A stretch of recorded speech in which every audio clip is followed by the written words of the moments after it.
یہ اتنی بڑی چیز ہے حضور سے محبت، یہ کہاں سے بندے کو کہاں تک پہنچا دیتی ہے۔ حضور سے محبت اگر حضرت بلال کرے، یہ محبت ایسی نہیں تھی کہ حضور مجھے آپ سے فیور مل رہے تو مجھے محبت ہے، حضور آپ مجھے پیار فرما رہے ہیں تو محبت ہے۔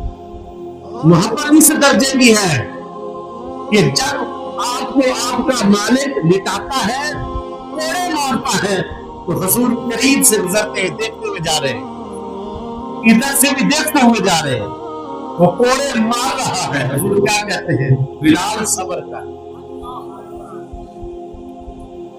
وہ پتھر آپ کے سینے پر رکھتے، حضور سامنے سے گزرتے، فرماتے بلال صبر کر۔ وہ نکیلے پتھروں پر آپ کو گھسیٹتے، آپ فرماتے بلال صبر کر۔ حضرت بلال نے صبر کیا، حضور کی محبت اپنے سینے میں جمائے رکھی۔ پھر وقت آیا نا جب حضور معراج کو گئے، واپس تشریف لائے، فرمایا بلال تیرا عمل کیا ہے؟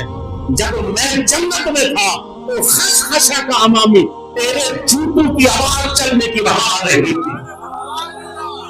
یہ وہ پھر ہوا نا جب سارے سردار مکہ، روسائے مکہ، روسائے قریش سارے نیچے کھڑے ہیں اور حکم ہوا بلال چل کعبے کی چھت پر، ایک دوسرے کو مارے گولیاں، غلام ابن غلام کالا حبشی چھت پہ چڑھا کعبے کی۔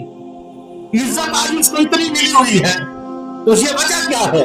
تو جواب کیا ملتا ہے؟ جواب یہ ملتا ہے جنہوں نے پتھر کھائے، جنہوں نے نکیلے پتھروں پر گھسیٹے گئے صبر کیا، جنہوں نے حضور کی محبت میں اپنا یعنی اپنے آپ کو مضبوط رکھا، پائے استقلال میں کبھی کمی نہ آئی، فرمایا عزت انہی کا مقدر بنتی ہے۔